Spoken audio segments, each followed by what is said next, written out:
because, one of the points of views that jumped out at me, and we're about to literally play some of these AI confessions these interviews we had. But like one of the themes from these recordings is that governance should come first, not last. In a lot of these conversations, governance is coming last or not even being thought of.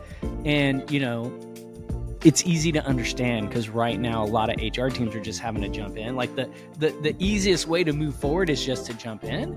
But if there was this tool that thought about these things first for me, that would like even better, even easier for me to like feel good about where I'm going. So yeah, I think that's a really cool thing to point out. Were there any other points of view that you? I mean, or should we jump in? I feel like we should jump in. All right, let's do it. Let me pull up. Because this is a different format. So for our listeners, like, give us feedback. I'm particularly interested in your thoughts on this particular format. Full disclosure, I am stealing this from one of the soccer podcasts. You're listening to the Modern People Leader podcast, where we go behind the scenes with today's top HR leaders and work experts. We talk to them about how they've gotten to where they're at, what they do every day, and what they see coming next for the future of work. Hope you enjoy. All right, we have, I guess now they're not considered Where-tonomics episodes. That brand's taken now, but got a little Where to Riff. A little riff session. These are the best. Good news stories? Do you have anything? That's a great question. I survived my first baby shower. Tell me more. Yeah, we flew to Spokane. So Sarah is from Spokane, Washington. And of course, over the 5.5 years we've been together, 6.5 years. What am I talking about? 6.5 years we've been together. We spent a lot of time in Spokane, so that wasn't new, but we were there for our baby shower, the first baby shower. So we're going to have another one in Austin. That one's my parents are throwing. The one in Spokane, her family was throwing. And so, man, it was like fast and furious. So my daughter and I, only one of my daughters, Cora, could go. Astrid had to stay. She's now on a national club soccer team. So like, they have this commitment that they have to make. So she stayed back. Cora came with, and Cora and I flew. We woke up at 4:30 a.m. on Friday, and we got back at 3 p.m. yesterday. So I'm tired just hearing that. Friday to Sunday, it was like one of the crazy flights you and I take when we're trying to get to it super cheap. But I was with Cora, our 13-year-old. And so Cora's actually very easy. Turns out like our personalities are very similar in that way. And so we're just like pretty easily travelers, and she was a good sport. It was a long day there, a long day back. It was amazing to just have all of our friends and family in Washington State come together, or the Pacific Northwest, really, because people came from a few different places. And man, baby J is like there's already a lot of love, and it's a beautiful thing to see. So that's my good news. And I was able to show up with all the complications and, all of it's not easy, right? But we did it, and yeah, all is good. I don't know how to top that. I mean, I feel like the good news recently has just been the little things, like a lot of Lena time this weekend. She's the best time. Yeah. And, we're nostalgic parents. I guess maybe every parent is, but just looking at photos from 4 weeks ago, 8 weeks ago, 12 weeks ago, and all of a sudden we have like a totally different baby. She looks totally different. She's hitting new milestones seemingly every day. Last week she hit like 3 milestones within a 48-hour span. But come to find out, my parents and Tori, I think, had already seen some of these milestones. They just didn't tell me because they wanted me to experience it firsthand. But yeah, she's getting bigger and she's so cute. And yeah, we're loving being parents. Nice. And then what else? I mean, I've got another good news. We closed our first sponsor for MPL Live Austin. And that's right. We've got we're expanding the format. Obviously, you know this, but I'm sharing this with our fans. What started as like a true half day that then evolved to like, I don't know, a half day with an after party to then half day with a pre-party is now essentially 2 days. And we have listened to all the feedback we've gotten from all of the events, but particularly New York. So we're rejigging, we're adding an innovation and keynote day. So day one will now be innovation hall, like so think non-expo expo. Then we'll have keynotes. So think big name speakers. I don't want to name names and jinx ourselves, but we have some really big names that we're shooting for. And we're going to try, I'm not confirmed yet, but we're going to try to add like a social component. And so think like rooftop yoga overlooking downtown Austin. And so that's day one. And then day two will be the classic NPL Live experience, which will be, the networking and live podcast recording, the giveaways. So we've already, it's great when like you haven't even kicked off your sponsorship outreach and you booked your first sponsor. And so super excited.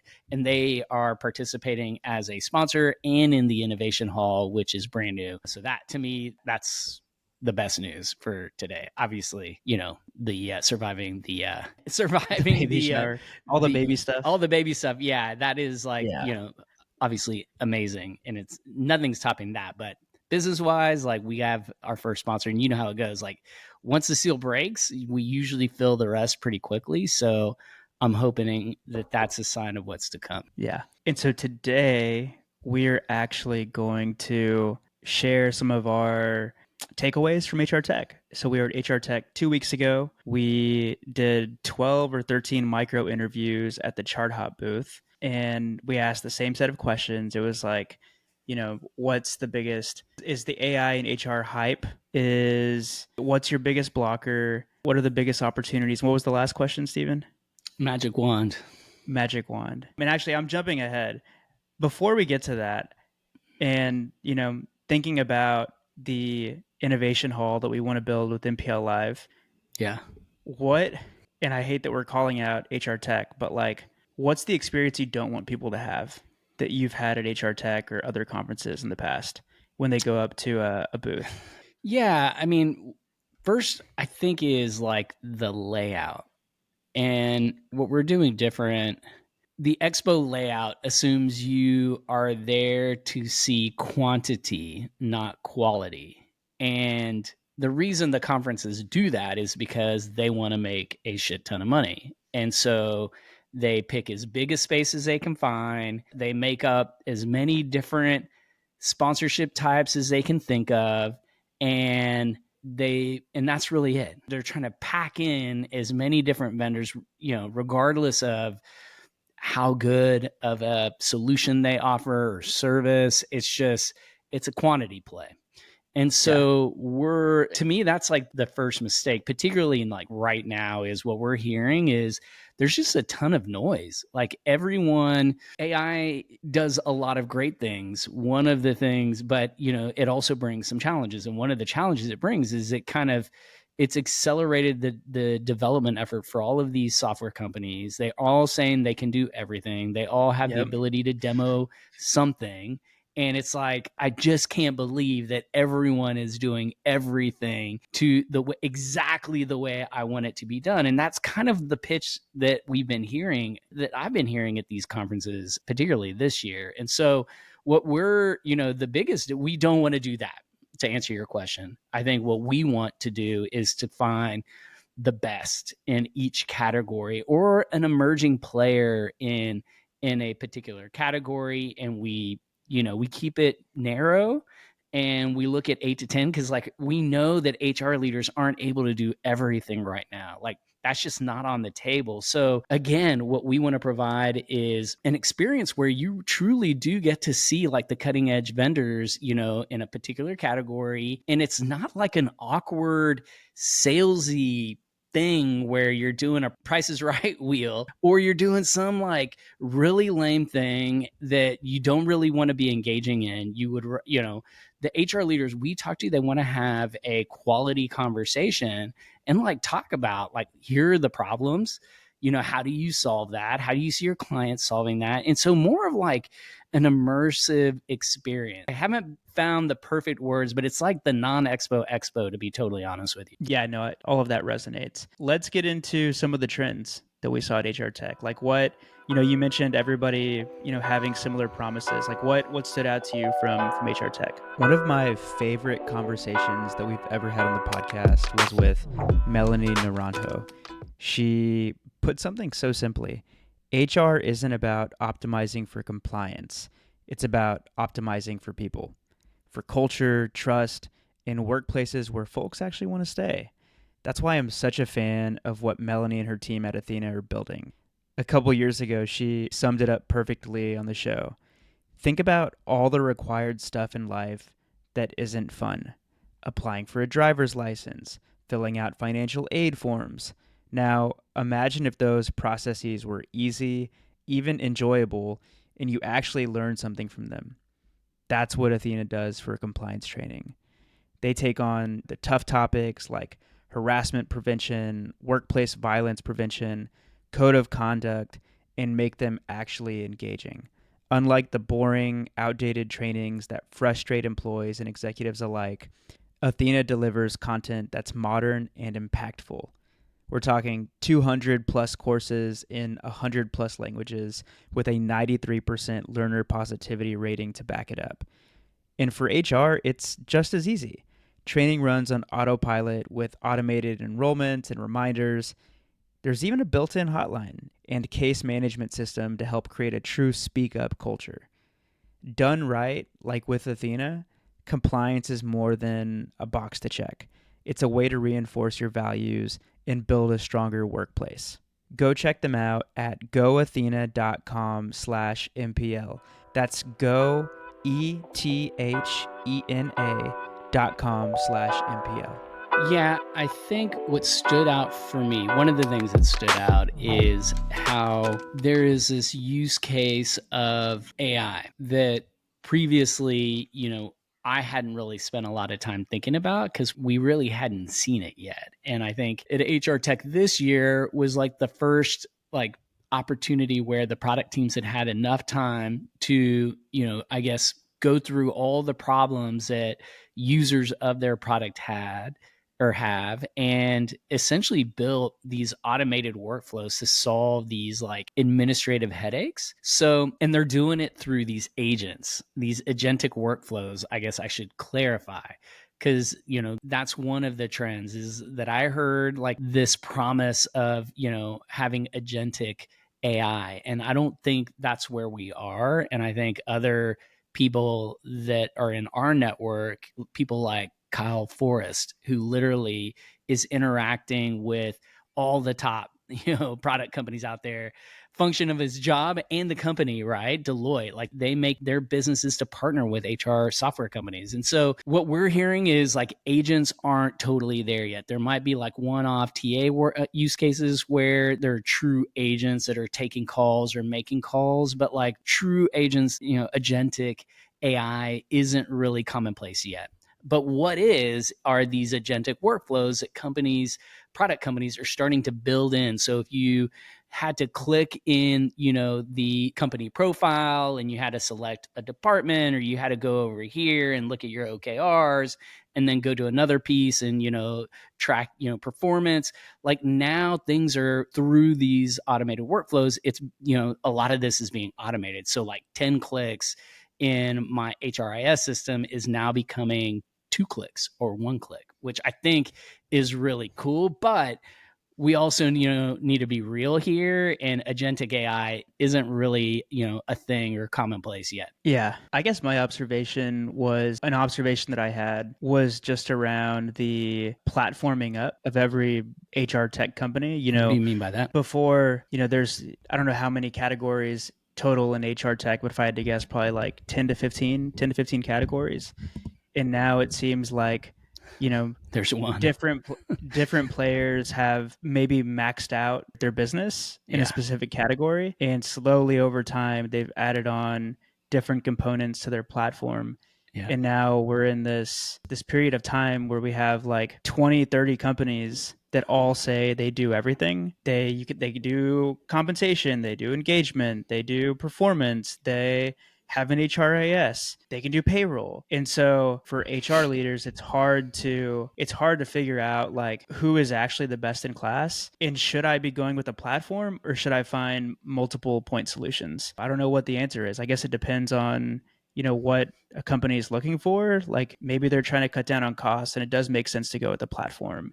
But in other cases, maybe it doesn't make sense to use the performance module of X company. I won't put any names out there that has an inferior product. And so I think because everyone says that they're doing the same thing, the messaging is all the same. And so if the messaging's all the same and they all say they have the same AI features, it's like, then like, what the actual fuck? Like what? Like, Yeah. what are we doing here? Everybody is just, here out in the conference room floor showing off their same platform that everybody else has.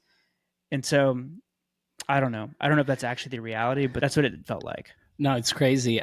This was a bullet of one of the key highlights I saw in the newsletter. I dropped a newsletter summary of this last week, and I called it "One UI to Rule Them All." And I think what we're seeing is a realization that the SaaS game is going to look very different in the post AI world. And in order to compete, if you're like a one-off category, you're at biggest risk of being made obsolete because of vibe coding, etc., like people building their own solutions in house.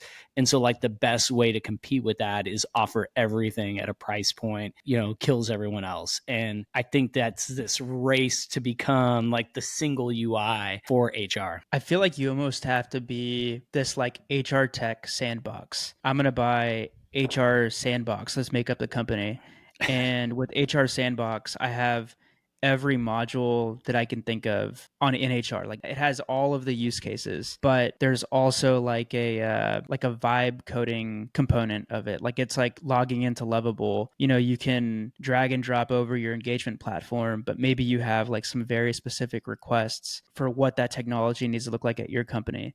In the past, if you're working with a big vendor and they're going to have limitations, they can't just go to their engineering team every time a client asks for a new feature or for something to be changed. But I feel like now there has to be like some platform that emerges that's like gives you everything you need at an affordable price, but also is highly customizable. And I don't know if that's like through some vibe coding or if it's like you just telling their team and it's so low cost for them to make the changes now because of the technology, but it feels like that would have to be the future. I don't know. Yeah, I mean, I think if someone's not planning that, they should be. Like that's a genius business idea of like, and if Lovable is like a full stack engineer, it's like having an HR tech stack, full stack engineer. So someone, a bot like Lovable that will like literally code anything within the HR stack would consider all of these things that maybe other tools aren't considering. Because one of the points of views that jumped out at me, and we're about to literally play some of these AI confessions these interviews we had, but like one of the themes from these recordings is that governance should come first, not last. And a lot of these conversations, governance is coming last or not even being thought of. And, it's easy to understand because right now a lot of HR teams are just having to jump in. Like the easiest way to move forward is just to jump in. But if there was this tool that thought about these things first for me, that would like even better, even easier for me to like feel good about where I'm going. So yeah, I think that's a really cool thing to point out. Were there any other points of view that you? I mean, or should we jump in? I feel like we should jump in. All right, yeah. Let's do it. Let me pull up because this is a different format. So for our listeners, like give us feedback. I'm particularly interested in your thoughts on this particular format. Full disclosure, I am stealing this from one of the soccer podcasts that I listen to. And I just thought it would be a cool thing for us to do where literally they'll play like video clips and, people sharing points of view, and they'll review it and talk about it and add kind of some color commentary. And so that's what we're going to do today. And so Daniel, who are we starting with? Who's up first? So we have Mackenzie and Bob from Articulate. Did I get that right? I think that's their Articulate, company. yeah. Okay. Seen a lot here at HR Tech Conference. So tell us your names, roles, and what brought you here to HR Tech. Sure. I'm Mackenzie, and I'm the Director of Compensation, People Systems, and People Analytics at Articulate. We're a SaaS company that does learning software. My name is Bob Shields. I was formerly in IT at Articulate. I just moved over to the people team at Articulate in order to do connections and set up people systems and do that same stuff that I've been doing company-wide, but just for the people team. We love non-traditional HR people. All right, I see a question. No, I just wanted to jump in. I'm making this up. There seem to be a lot of people that had moved into an HR technology role, right? There were at least like 3 or 4 people that There were a few people. Yeah. Yeah. And I think that's something that we're going to keep seeing, because it's just like, as we're about to hear from Bob and Mackenzie, there's just like some nuggets that they drop here that I think it's a good thing. Anyhow, that's all I wanted to share. Let's keep going. Yeah, Bob, he came in, super humble, acting like he had nothing to contribute, and then he just started dropping bombs. We see you, Bob. So, first question, you've probably seen a lot here at HR Tech Conference, literally AI everywhere. What's your personal take? Like, is this all hype? The futuristic things we think are going to happen? What's your point of view? What Bob and I were talking about is sort of the emperor has no clothes. And for us in a small company, we were talking about, we've heard from IBM, we've heard from bigger companies who have internal resources, who are billion-dollar companies. We're a 600-person company, so we're limited to ChatGPT and what it can do. For us, it seems like it's ChatGPT and, we can create these custom GPTs. But another thing that I've been hearing from companies who are ahead of us is that what they end up with 2 years later is like a proliferation of 40 GPTs that people have created, they're not maintaining, and we can see already. We literally heard this at MPL Live. Like, we literally had a conversation. I won't name the company, but it was like a very well-known company whose CEO was public about mandating the use of AI, and literally they described what Mackenzie is walking us through right now. So it's just crazy to hear. This is literally the week after MPL Live, New York City. All right, I'm going to keep it going. Let's go. Where that's going to be a couple years from now. So then we're like, well, how do we use AI and beyond what we've figured out with ChatGPT or Notebook LM or one of the equivalents of those, which are all pretty much the same. There's nothing else it can do for us if we don't have the internal team to build entire, Ask HR systems that can do all that. So now the only other way it is like we get a system that has AI somehow built into it. So that's the only other way that has the potential to make our life easier right now. So then this goes into like the build versus buy conversation.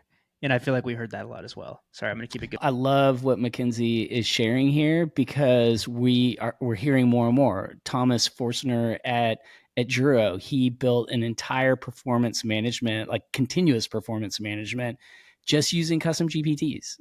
So yeah, let's keep it rolling. Damn, I didn't know that. That's baller.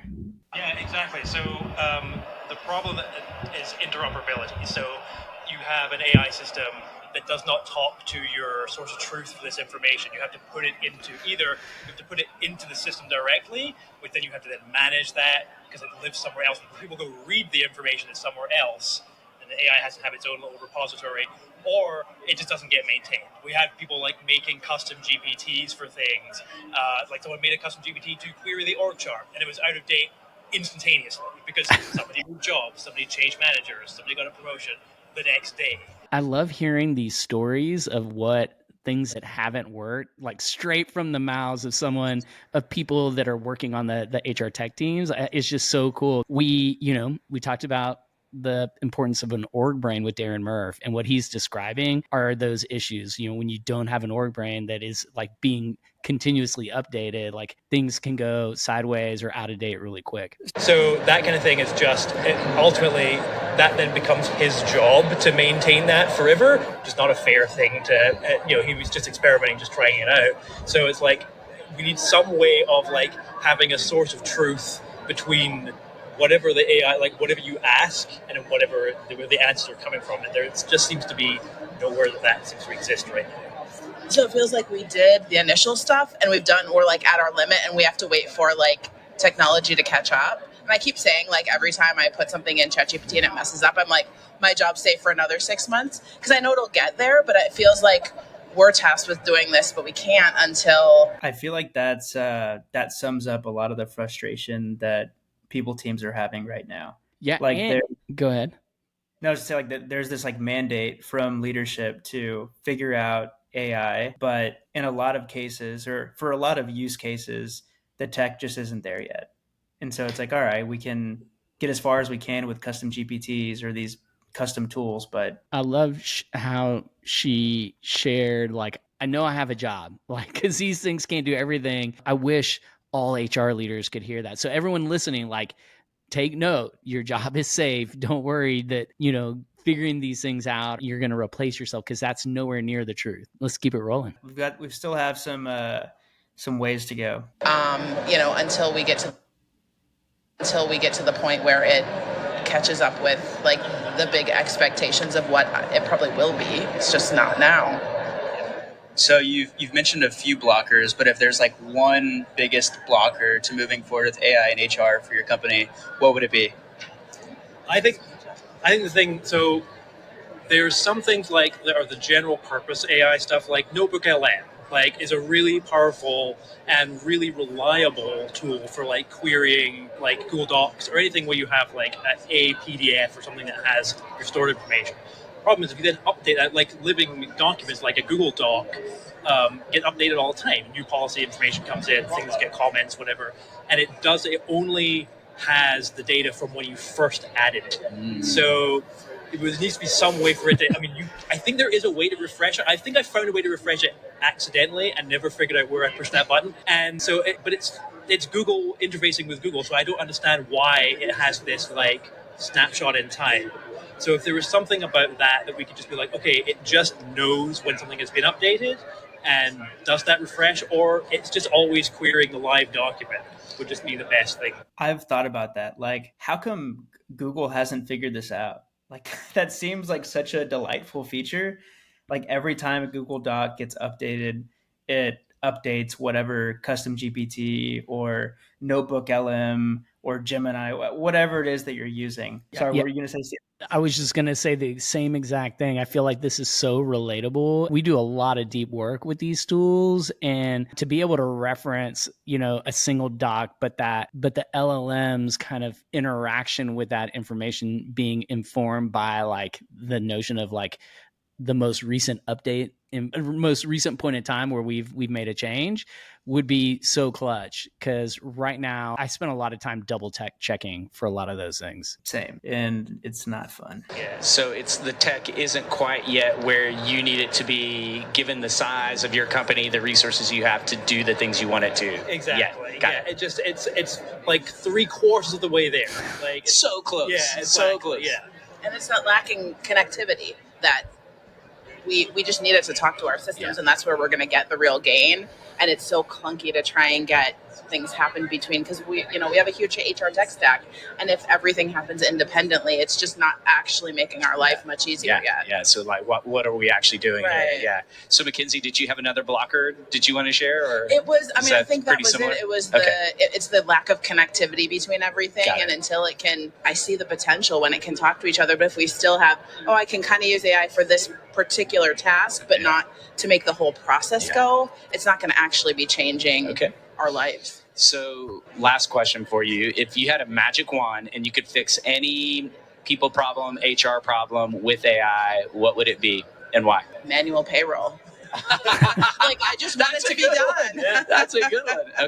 Okay. I think probably like resume parsing and filtering would be a big one for us, because we have a, not to brag, we get a lot of applications to our positions that we open, and the problem we have is like, well, we have 1,000 applicants that all look like they're qualified. How do you go through all these resumes to try and find the one that is it? And there's a few things that are coming at the thing, like we'll give you like a match score, But like, if we could just have one way that we can temper this to like what we actually want for each job, as opposed to generic like ChatGPT thinks this person seems to be good, that would be great. I feel like this use case, there is a solution for Bob or for Articulate. I feel like there's a vendor out there that we should connect them with that does this particular. This goes back to like quantity versus quality. Like there's got to be a quality current vendor that can solve this problem for them. Yeah, nobody wants to go through 1,000 applications when like half of them are bots. Yeah. So what else did they have anything else to share? I think that might have been the end of the clip. Yeah, I think that was it. It's so curious just reflecting generally on the magic wand question, like how big of a difference there were in how people just interpreted the question and answered it. Because at least for the first clip, those are two great problems to solve. But we got some others that were like broader that like wouldn't have been anywhere on my radar. And some had nothing to do with HR. I can't remember one of them. It was like laundry or something. I don't know. It was like a totally random response. Yeah. Keep it going? Yeah, let's keep. So yeah, who's up next? I think that was a great clip, and there's like so many nuggets there. And I guess before we move on, like some of the things that come out that jump out to me, that are like just so real. One being the maintenance tax of custom GPTs. They're like, I think people sell these solutions as like the end all be all, but there is ongoing work that has to be done. And I think this is part of why, HR broadly needs to be upskilled or reskilled, is because there will be, or we're entering the technical era of HR because that's real. So that's one thing. Another thing that that was super relatable for me was just, that the notion of, integrated data, or like not having up-to-date data that, custom GPTs and other tools can like sync with. Because I just think that's so important to highlight given the org brain conversation we had with Darren. But those are a couple of things. But yeah, I think next up we've got Sarah Bernstein, from the VP of HR at Lumen. So let's keep it rolling. I love this format. This is fun. We've had a lot of chief people officers come onto the show, and if there's one thing that they have in common, it's that they run their org their way. I think of people like Crystal Boyson at Sprout Social, who completely rethought performance reviews for her company, ditched long-form questions, created 3 clear ratings, which they then can auto-calculate into a final rating. I think of Carmel Galvin from Clavio, who ditched the generic way of measuring quality of hire and built a custom framework tailored to each team. I think of Jessica Zvan, who tracks LTV to ECAC to evaluate every single manager. Like, these are the exact kinds of people leaders who wish they had a tool like ChartHop. And for those of you who aren't familiar with ChartHop, ChartHop is a flexible people ops platform and HRIS that brings in all of your people and business data into one place. So think, HRIS plus having the ability to bring in data from places like Salesforce. And they let you customize key processes like headcount planning, compensation, performance, and engagement exactly the way that you want it. No rigid templates, no one-size-fits-all playbook, just the flexibility to build the systems that you truly believe in. With ChartHop, you can really run your org your way. If their platform sounds like something that you want to learn more about, I highly recommend that you go request a demo. Just go to charthop.com and make sure to let them know that we sent you. All right, bear with me. And Sarah, she was a homie. She actually listens to the podcast. I was sitting at the, I think, GP booth listening to a presentation, and Sarah came up, sat down next to me, and she was like, "Are you one of the modern people leader guys?" And I was like, "Yeah." And then we invited over to the booth, and I'll click play. So tell us your name, your role, and what brought you here to HR Tech. Sounds good. I'm Sarah Bernstein. I am a VP at Lumen, and I am in HR, organization transformation, and also helping to lead what we call their AI diffusion. So it's about actually creating adoption and I was actually AI diffusion. I Yeah. hadn't heard. I've never heard that. That has to be the best branding of a transformation. Keep going. Sorry. We had the same thought. Familiarity with AI and getting that to really skyrocket throughout Lumen. Perfect. Well, that's what we want to talk to you about today. And the first question is like, what's your hot take on AI for HR? Like, is it overhyped? Is it the future? Like, what are your thoughts? I have two hot takes. I'd say my first hot take, I've had the benefit of spending a lot of time in the last couple weeks with a lot of organizations, Microsoft, AWS, PwC, BCG, New York Life. Everybody. And I'd say, and that's to become informed, to be curious about this transformation. And I would say it's both. I think it's definitely the future. Things are changing fast, but there's a maturity curve, right? And that's the both part. And the maturity curve is as you lean into curiosity and like a pilot mindset of optimism and look at how can you adopt it for productivity. There's also, need to be thoughtful, like any transformation with human beings. Dang, kudos to Sarah for having two fire. We didn't prep for these interviews. She just had her points of view just ready to go. Like, that's awesome. And she was like, I'm going to call out all the big dogs. So good.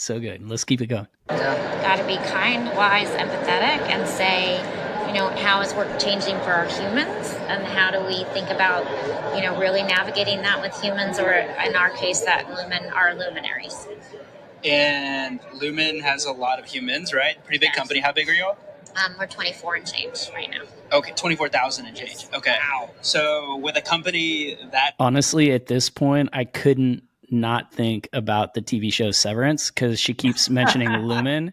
And Daniel, we had already joked about it, and Daniel, you had told me to be cool about it. But like from here on, I think all I could think about was the TV show Severance. So sorry, had to drop that in there. 24,000 severed employees. Oh my God. Big. What would you say is the biggest blocker with AI? I would say the biggest opportunity. I wouldn't necessarily call it a blocker. I think there's two opportunities. Okay. One is, how do you really approach this new technology that can be kind of overwhelming with that empathy, the curiosity, and the ability to allow people to learn, right? That needs experimentation. It creates a need for your managers to have a safe environment where people can experiment, and also your leaders. So I'd say that's a big opportunity, is helping both the leaders, managers, and individuals step into this so they can experiment. And then I think the other piece of it is, as we change work and we understand that work will change, how do we start assisting people as the work moves to upskill them in a very meaningful way, which is sometimes at the line of business, right? Because it's not going to change the same for sales as it will for HR, as it might for, call it, customer service, but it's shifting.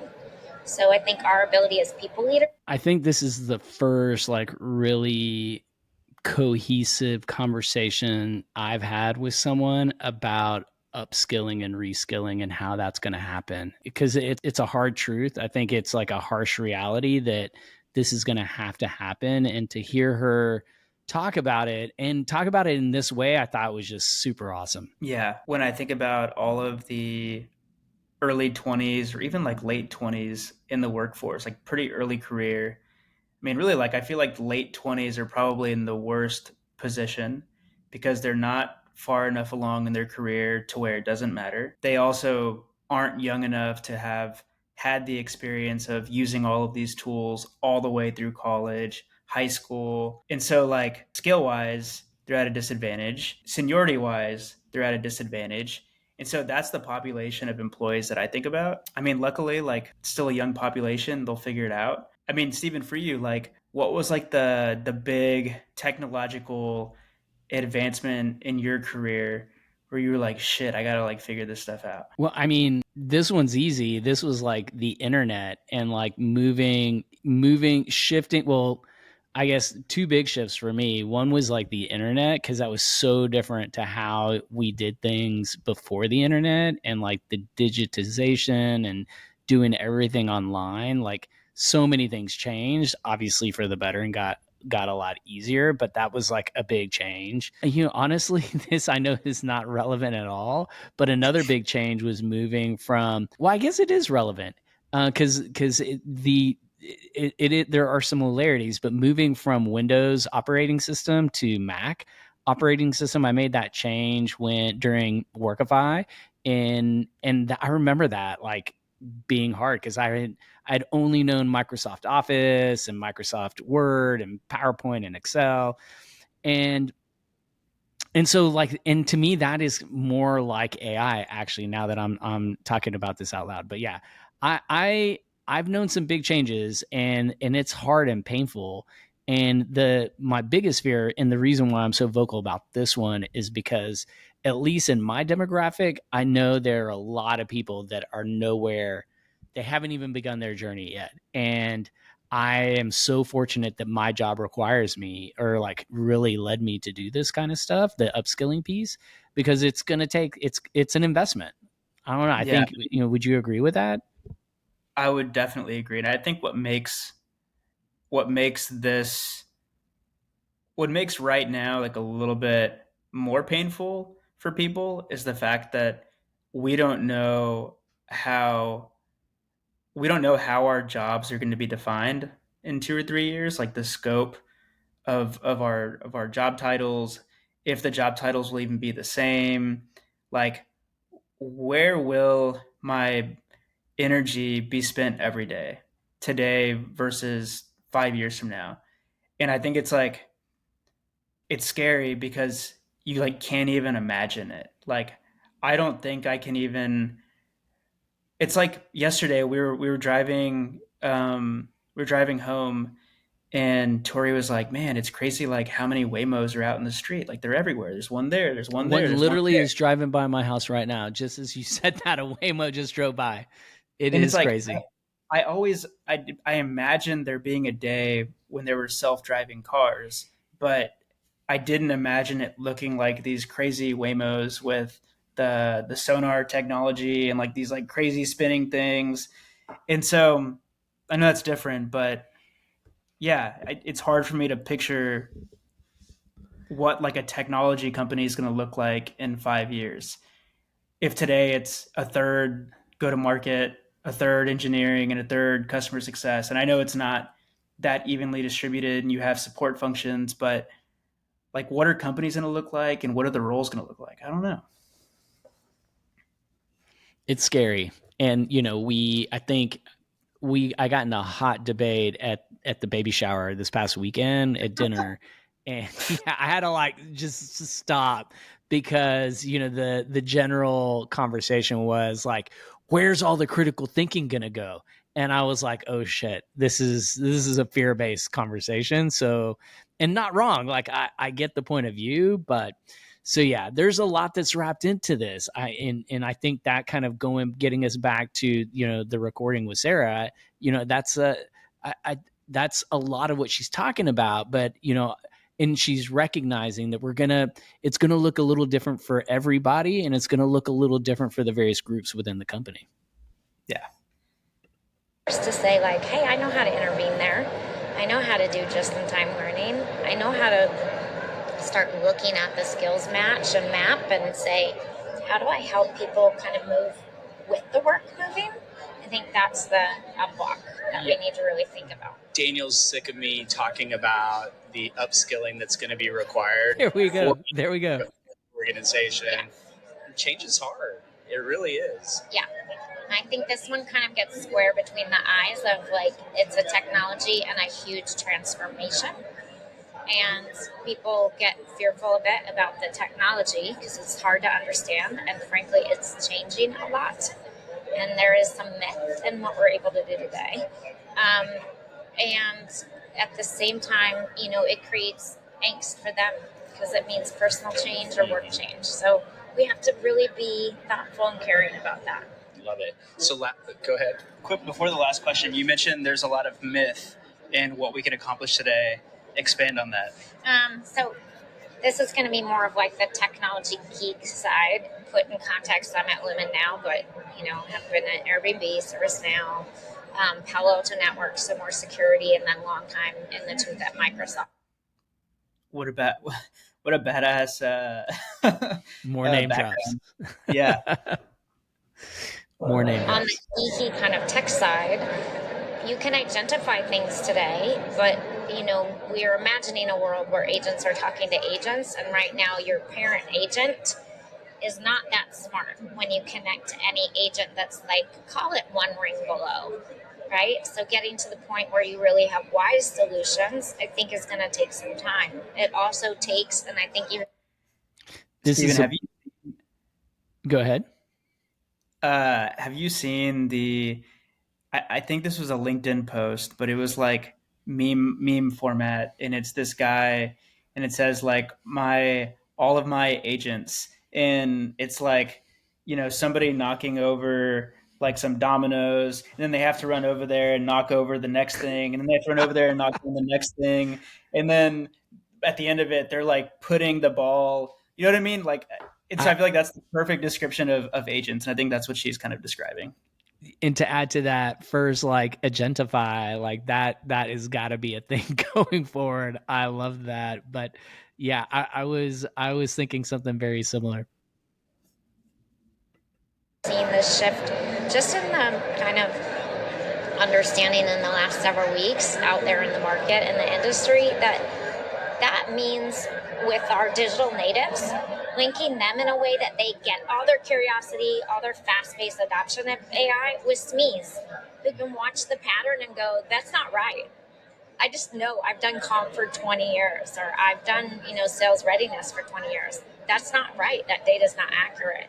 It's that mapping, I think, where we can really see some nice unlocks and the empathy of how is work changing, right? And there are also the myth piece, like we're here to discover how do we start to look at the work moving and what does it mean for the function moving, and even your age. And so just to make sure I'm interpreting what she said correctly, or if you interpreted it the same way. So like we're almost going to need to get to a point where we have these vast data sets on every role that exists, at least for like knowledge workers. So if I'm an SDR, like this is what the process looks like. This is what it looks like selecting companies, and go through like the full process, and having like a human, I guess, review the LLMs that are being built to like, yeah, I don't know. Am I on the right track? Is that how you're interpreting it? Yeah, I think what she's saying is right now an agent, a junior agent is great.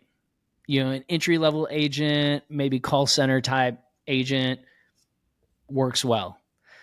A mid level agent, probably is okay, but senior level agents that need to kind of review the work being done by the junior agents, or being able to think like the bigger picture and connecting the dots, that part is still not where it needs to be.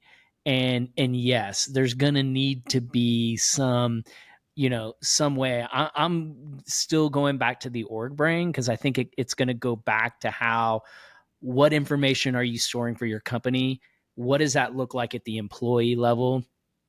And so how can we begin to use the org brain, or these kind of these knowledge resources, how do we categorize them in a way that will unlock the senior agent?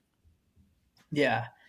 And I think the way I understand it, I was listening to a podcast on Lenny's podcast, and he was interviewing the CEO of this company that does I don't know what the technical term is. I think it's called like evals.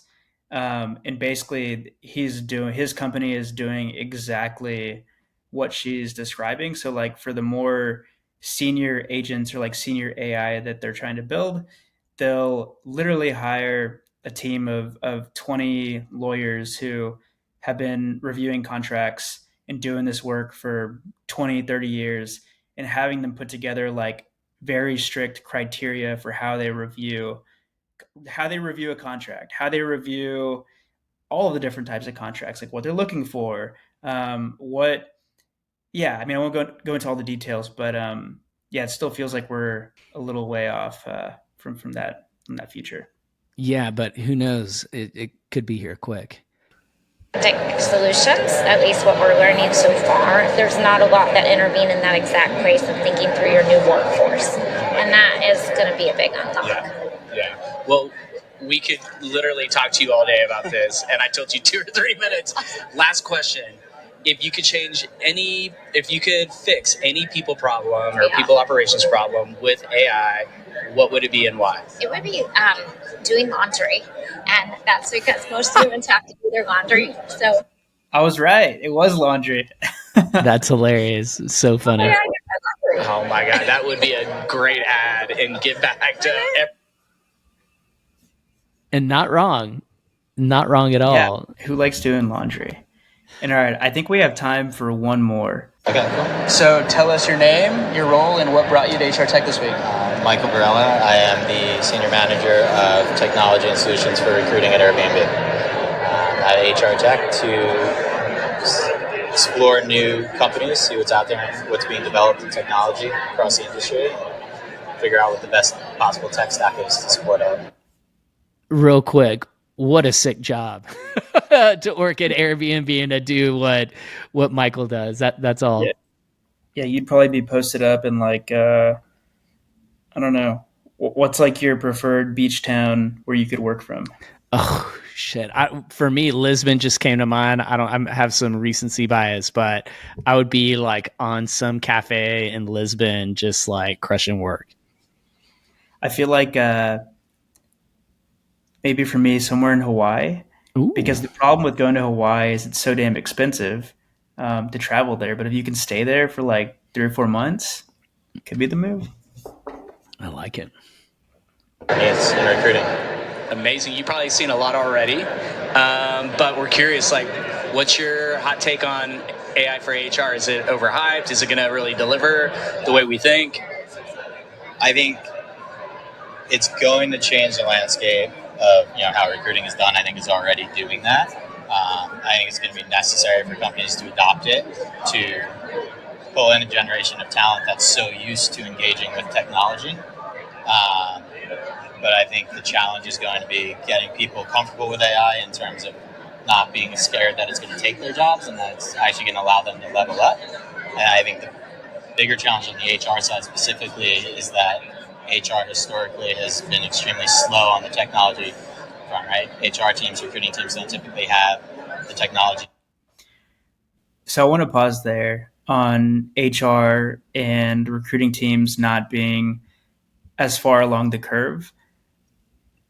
When you think about other industries, are there any that seem to be far ahead HR? Like if you think about finance or marketing or, I guess probably engineers. I don't know. Yeah, and so the question. So repeat the question.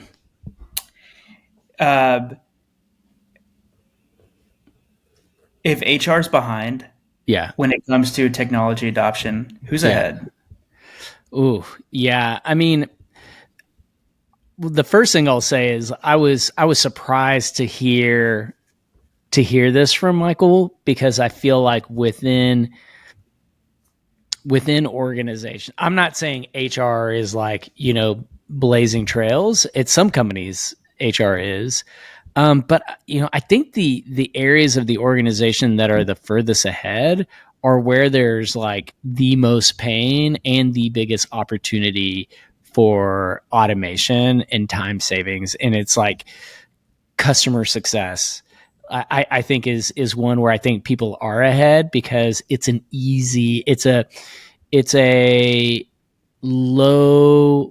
high volume, low value area that can be problematic for companies. And so I think that's why that customer success is always at the top of the list. But yeah, industry wise, like we've had these conversations separately. I think it was Lisa Ann from Asana. Am I getting her name right? But maybe I think she goes by LA. And yeah, she shared with me at NPL Live San Francisco how enterprise companies seem to be further ahead. And it might be a function of the money. There just being bigger budgets to spend on these sorts of things, but they also have more at risk because they have their higher headcount intensive businesses. So, I'm thinking like the insurance companies that it was spoken to, financial services, I think is another good one. And so, yeah, I was surprised to hear this from Michael on, especially on the talent acquisition side, but I think, we're seeing pockets emerging. At some point we need like a heat map to see like where the leaders are and where the laggards are, honestly. All right. Note to self, create MPL adoption heat map. Knowledge or personnel to support technology transformation in a fast way. And AI is moving very quickly. And to keep up with it, companies are going to need to invest a lot more in technology resources to support HR and recruiting functions. If you had to narrow it down to the biggest blocker for the industry moving forward with AI, what would it be? Biggest blocker with the industry, I think, is just that, right? It's the level of technology know-how and resources that are applied to the HR and recruiting functions. It's really incredible. There is like another upskilling and reskilling vote here, and it just goes to show that I've said it before. There's like a day of reckoning that's going to come for companies. I hope it doesn't get to the point where,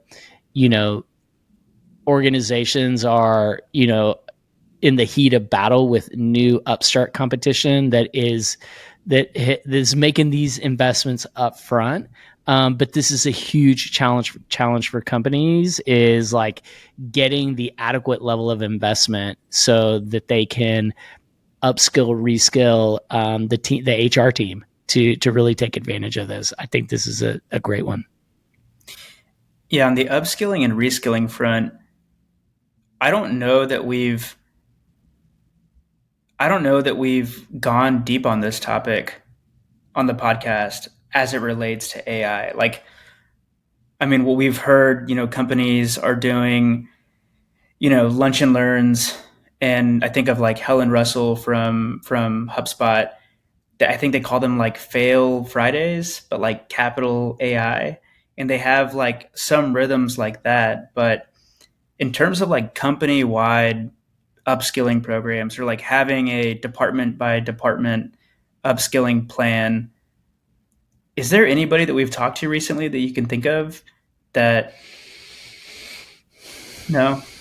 Yeah, I mean, I think about the dinner that we had in Austin with Mob Squad, the off the record dinner that we had in Austin, and I feel like there are some companies that were doing some cool things. One company had a stipend. I think it was like, here's $500 instead of using it on like a trade show or like, LinkedIn Learning, like use it to go learn AI. Another upskilling approach is like a leadership team members go through a boot camp of sorts. I just saw, have you seen on LinkedIn that Zapier has entered the AI for HR boot camp? And it's like, looks pretty cool, but apparently it filled up overnight, in 24 hours, their first boot camp. And so that goes to show that there is a need for this. But those are the two things off top that I can think of. Well, maybe that should be a topic for one of our next episodes. We'll have to find somebody to come and talk about that. 1,000. Pretty massive upskilling that we're all going to have to go through in terms of reorienting our work, the work we do on the human side and the work we do with the bots. It's not a new problem, right? I think historically, any company I've gone into, right, technology has been implemented so poorly, right? Because it was implemented just from the business process perspective without any thought behind the data integrations and implementations, because HR and recruiting teams recruiting especially, tend to be ignored by the technology folks, right? So they have to do it themselves. And it's just, the problem is going to have a magnifying glass on it now. Yeah. Because Michael's just spitting some real talk right here. Let's be honest. He got right to the point. I love it. Senior leaders are going to want AI embedded. They're going to want it used, and it's going to reveal that there's this resource gap in terms of skills and capacity. Totally agree. So last question. Yeah. If you could fix any people operations problem or any people problem with AI, what would it be and why? Any people problem in general, I'll focus on recruiting because that's my space. Perfect. I think just eliminating the reactive, tactical day-to-day work, primarily with building agents and building the ability in the platform for recruiters to build their own agents to get rid of that tactical work so they can level up and be What are some strategic. examples of the tactical work? Yeah, it's scheduling, right? It's at the intake level of a search, right? It's all those steps that occur of getting all the information for the job, coming up with a calibration slate. It still seems like this is now the second person that's talked about TA. It seems like there's still a lot of opportunity to create some efficiencies in the talent acquisition space. 100%. Candidates that already live in the systems that we have, pulling together an initial job description, actually walking into that initial meeting with the hiring manager with all of that already prepared in the matter of minutes with AI, whereas now it's weeks before that meeting can occur and all that work can be done. With humans having to compile it all together. Well, thank you so much for joining us. Yeah. We really appreciate it. Thank you. Final thoughts? Final thoughts. I think part of what wasn't captured in these 3 interviews was the change management. And it felt like it was mentioned quite a bit. I'm trying to think of who. I can't remember which interview it was, but here, let me pull up the transcript. Yeah, I think While I'm doing that, it may have been Bethany. Right. Her magic wand was I'd erase change management pain. Yeah. So yeah, that was a big one. What company was she with? I'm not sure. I'm formerly IT Row. Okay. Yeah, HR tech manager at Row. And then there was somebody else that said if they could wave a magic wand, they would like erase everybody's brain and like what they think's possible, or just yeah. So I don't know. There were a few responses on the change management piece, and it feels like people are struggling there. At least I mean, I think that is like the biggest struggle. We heard that at NPL Live, New York City. That was a huge part of the conversations we had, and so yeah, I mean, that was just further, validated. I think in our conversations that the AI conventions that we had at HR Tech, which is good. It's good that like there is this broad recognition, but the question is what, how are we going to solve this? Yeah. Any final thoughts on your end? I think that, zooming out, because like we've been in the weeds of, some of the specifics of this kind of work, but zooming out, I think it is encouraging to see. A year ago, we definitely were not having these level of conversations. And so it's cool to rewatch these. And, I raised my hand, but I forgot to make the point. But I think it was the second clip with Sarah where there's a point at which she was talking about agentifying. And I was like, man, this is the point at which I realized like some companies are really, getting deep into the work, because we just weren't having conversations like this a year ago or even 6 months ago. So I think a year ago, the theme coming out of HR tech was everybody has some sort of chat GPT wrapper. Yeah. And that was it. Yeah. And we were talking about the difference between a true, like an AI native solution and just an AI wrapper solution.